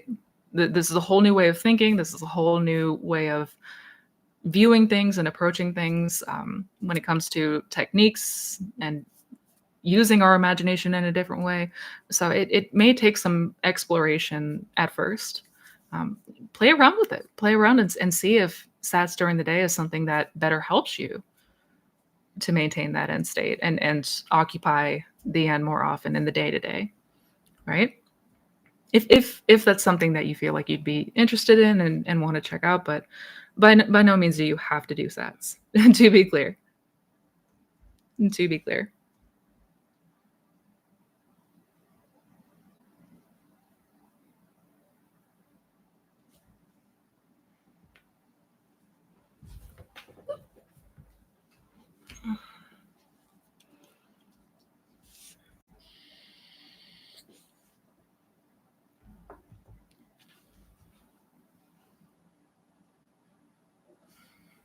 Is it wrong to manifest from a big ego, aka being better than everyone else? I mean, I certainly I don't recommend manifesting from a place of, like, if you're trying to in a way that might be harmful for somebody else, in a way that might be, um, anything like that, no, I certainly wouldn't, but, um, and we can manifest from a place of confidence, and we should, if that's what you mean? I guess if you can elaborate a little bit more on that, Caroline, I wanna make sure I'm understanding. Yeah, as long as we're not coming from a place that's, like, vindictive or trying to hurt anybody, well, we certainly don't want that.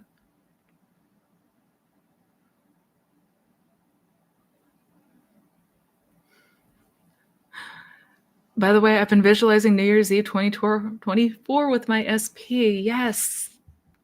Wonderful. I love to see it.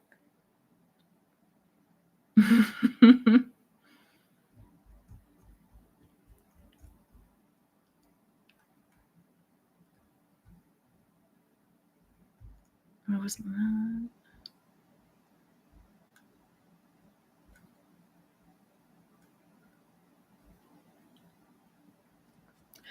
Hey, Missy, long time. I'm going through a negative circumstance right now. How can I learn to forgive myself for creating it and forgive my SP? There are so much resistance and anger and resentment right now. Oh, I'm so sorry.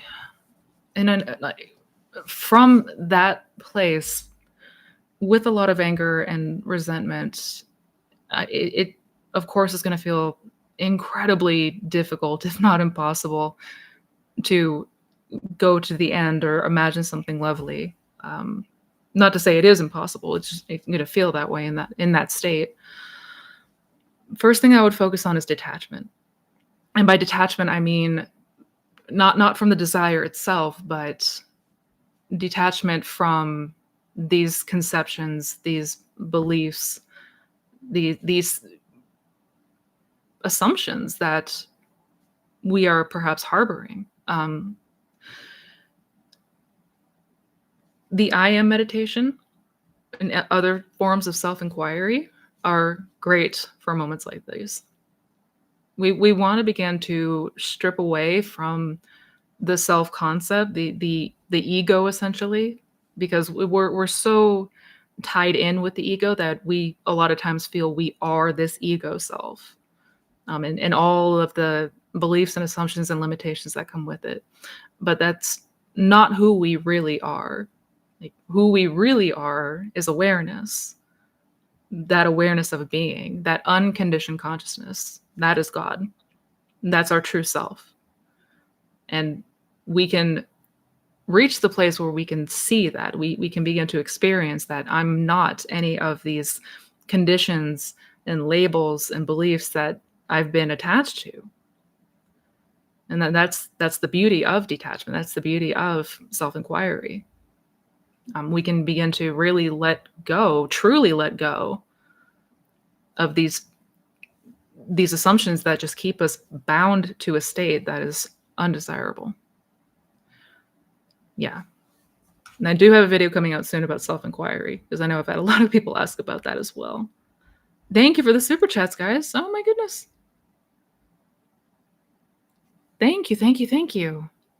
Hi, Missy. I have a bone surgery next week that has me feeling sensitive. SP is doing a lot of things with third party that once we talked about doing together, like going to Disneyland or to Coldplay. That has me somehow worked up. It still continues to be painful when he talks about him, and I think the version of me who's in a relationship wouldn't continue a friendship where I've always wanted more. I also don't want to leave. He's like my family. Oh, I'm so sorry, Marvin. Oh, I know that these circumstances are rough, especially in instances or circumstances where we are still in contact with the person, but they're showing up in the 3D in a way that is not ideal and is not desirable.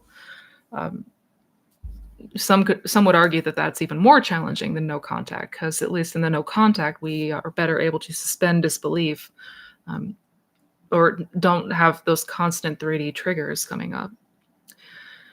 And if it feels like that's the case, and if it feels like it's um, overwhelmed by conditions,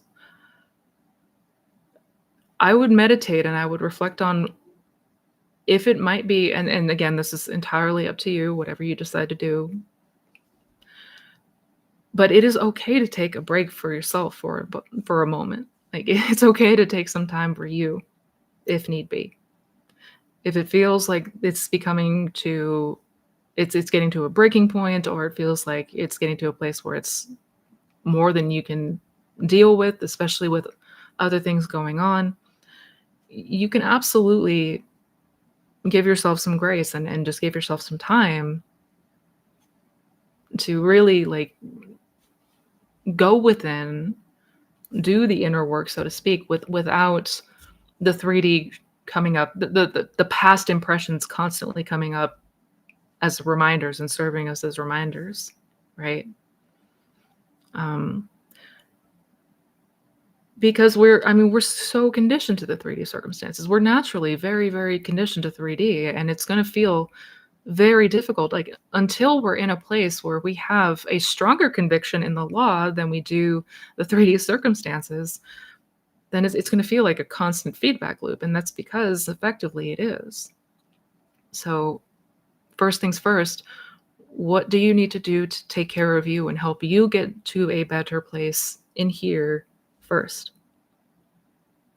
Is has to be the changes from here first before we see lasting change out there.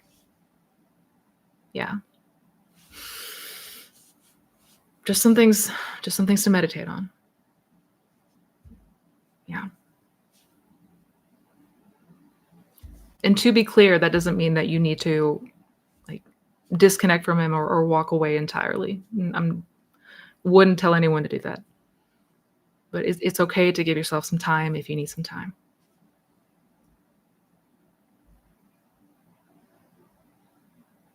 And thank you for the super chat, Oscar. Thank you. Been affirming and living like I have received 25K. However, I'm overwhelmed by my conditions and having a hard time letting go to the fact. Oh, looks like you're still typing out a second part to that. Well, I'll go ahead. Yeah. We can at least discuss the first part that you wrote out while waiting for the second part.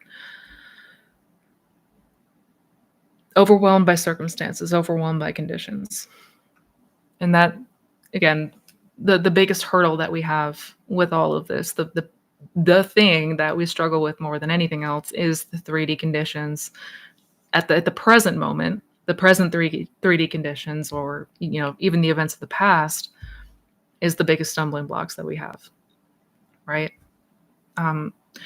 In those moments where we're feeling overwhelmed, if we notice ourselves triggered, reacting, fearful, an easy way to step out of that, or at least kind of collect our attention again, is remembering the first principle.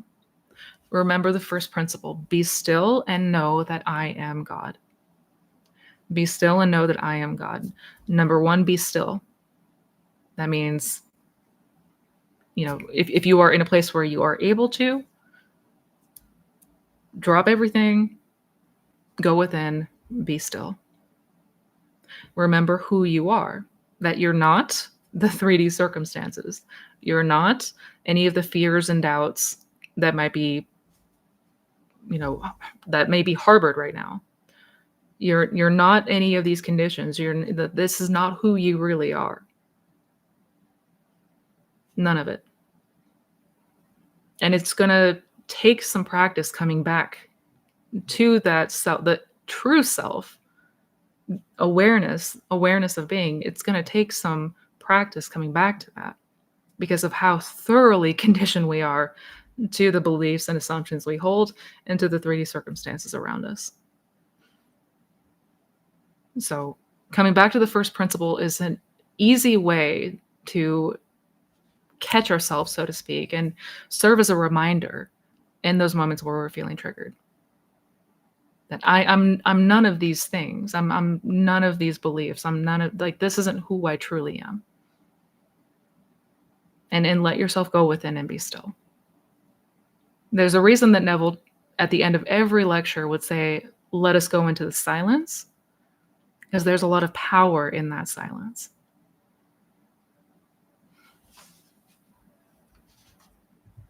We just forget. We forget often. We fall back asleep often. That's all.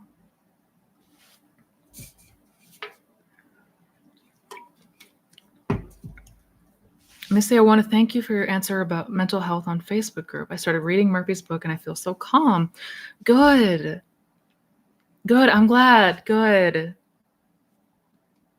You are welcome. You're welcome. Yeah. Too often in this community, our mental health gets overlooked. We cannot overlook it. We cannot. This is all about if we are the operant power, if we are the ones in our reality creating, we have to put ourselves first. We have to put ourselves on that pedestal. We have to take care of ourselves first. No exception. I'm glad.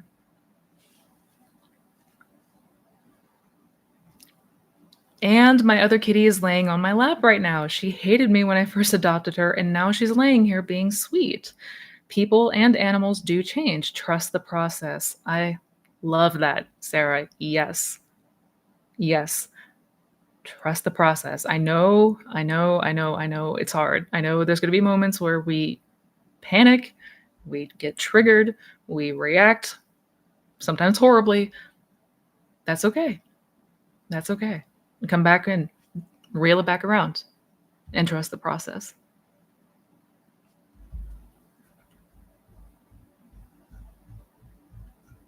God does not fail. God cannot fail.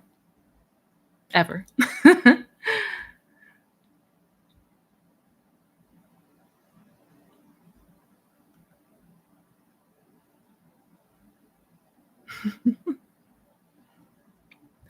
All right, I got time for maybe one or two more questions.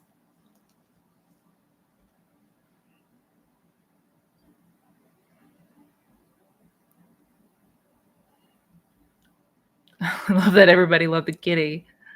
Good.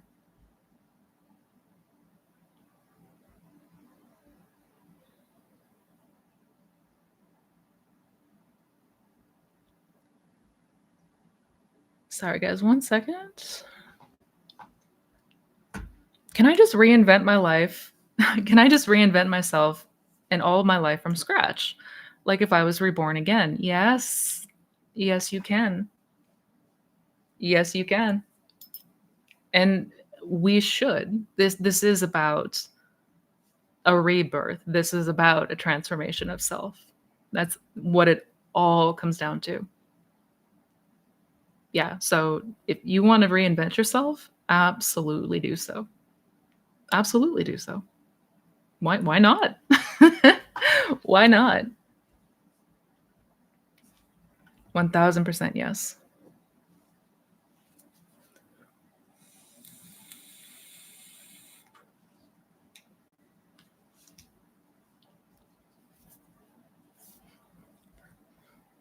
What about when we really need money? We still have to survive. I can't just live in my imagination. I've been working on manifesting money and wealth, but I have to take care of myself, my cat, and my dog. Absolutely.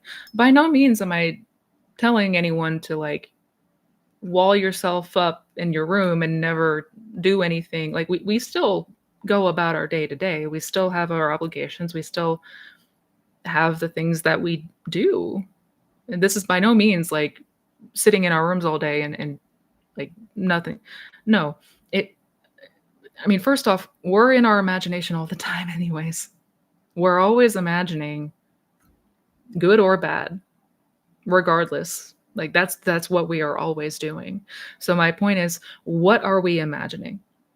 What are we assuming? What are we buying into? What are we putting our focus and attention on? Is it that I never have money? Oh my God, I never have enough money. Where does all my money go? How come I can never get by? What am I going to do about all these bills coming up? Like,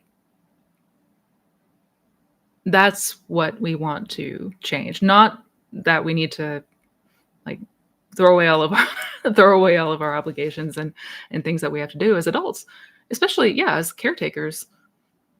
Yeah, we we go about our day to day as we would, but what we do in here is different. What we do in here, because all of this is just reflection of this. That's it. That is it.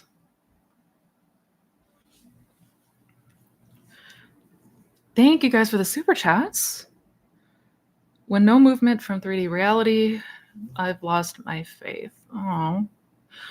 So if you feel like your faith is lost, I would stop trying to manifest and focus on just right now. See about if there is a connection between imagination and 3D. Just note your natural thoughts, reactions, assumptions in your day to day. And note what's going on in the 3D around you. You can also go look to the past and see, like, have there been instances, have there been times in the past where I was thinking about this one thing or assuming this one thing would happen and then it did, right? Because, you know, just, and I could be totally wrong, but just from what you wrote, it sounds like you've been trying to get the manifestation to happen, right?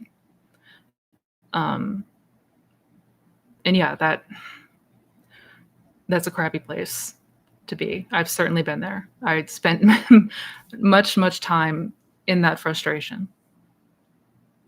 Why is nothing moving? Why is nothing changing? Because I wasn't changing in here.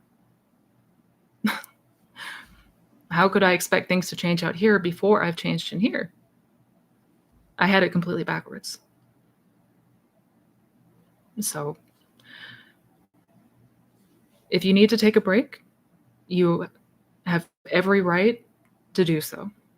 Like, whatever you need to do to take care of yourself first and foremost. Manifestations don't go anywhere. States of consciousness, they don't go anywhere, right?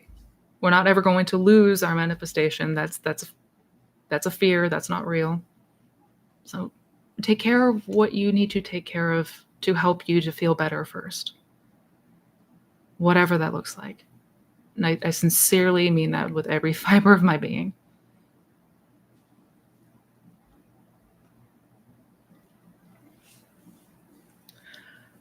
Thank you for the super chat. Hi, I feel like I'm stuck in the feeling of it's all coming, it will come. Any tips? I also have short term wishes contrary to long term ones. How can I stay in both feelings? Thank you so much. Good questions. Yeah, the first is a common one. It's coming, it will come. Perpetually waiting for the manifestation. If it feels like we're waiting, that is a cue. That is feedback. We want to start to really pay attention to our reactions and how we are feeling in the day to day. That's our gauge. That is feedback into what state we're occupying dominantly, where we are dwelling more often than not. And if it feels like we're waiting, like that's a cue. That's feedback that we want to return to the end. To it's already done. It has already happened. I've already experienced this outcome, and I'm living from this experience in imagination. Right? And until we reach that place of the Sabbath, that's what we want to be coming back to. And short-term wishes contrary to long-term ones. If you, I don't know if you have an example of what you mean by that. You mean there's things that you desire in the short term that are in contrast with the long term? I'm a little bit confused by that part.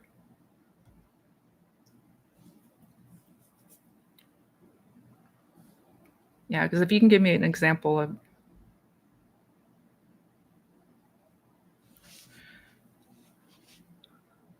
But I guess from what I can gather, is there a way that you can live from a state where it's both, where the short-term desires and long-term desires, uh, are not in conflict? Like, is that in any way possible? If that could be the case, I would certainly recommend we ideally don't want to, well, be double-minded because that's, if we're in two places that are in contrast, that's typically double-mindedness. But I want to make sure that I understand your question fully first. Um, but yeah, when it comes to the first one, that's if we ever are in a state of waiting, come back to the end. Come back to the end. Experience already being, already having. It is already so. And you will notice the internal shift. You'll notice a shift within you. It, that I do promise. I absolutely promise.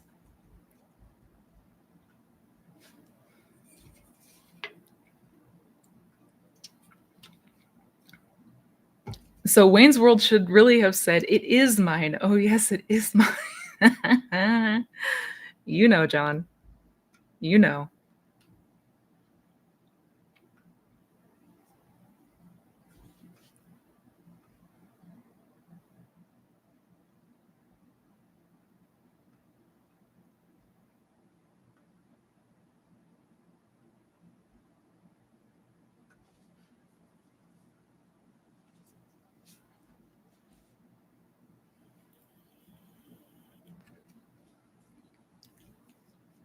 For my relationship, I visualize something, but in my day to day, there's also a situation I want to play out a certain way. Um, so you go to the end for something that is long term, but in the day to day, there's something else that you want to have play out.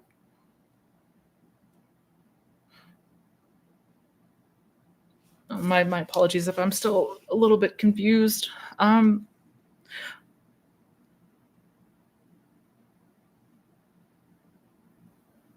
yeah, I'm so sorry about that. Basically, I mean, bottom line, if we want to spend the least amount of time like in contrast as possible, ideally.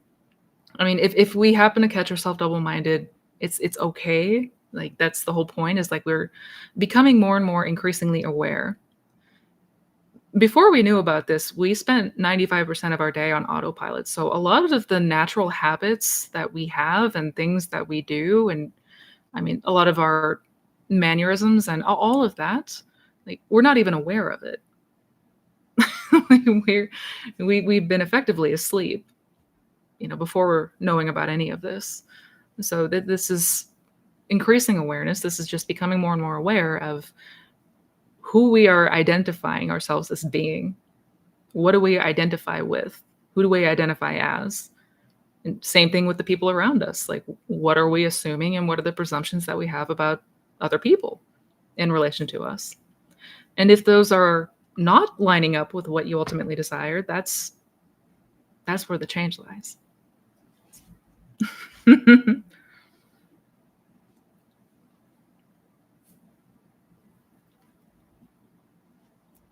If you are tired, take a break.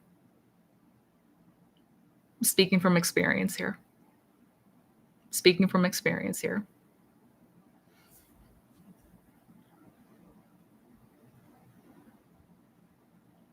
You are welcome. You are welcome. How do you know if you revised correctly? You'll know that you revised correctly because it'll be the new memory that comes up. The new memory will feel more like the thing that happened. When you think about the event or when it comes up, it should be the revised memory instead of the old one. Like, the old memory should begin to feel much, much more detached and obscure. Yeah, that is how you know.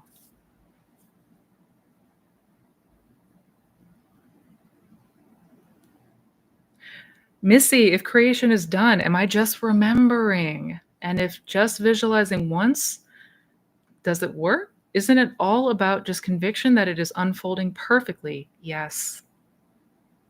Yes.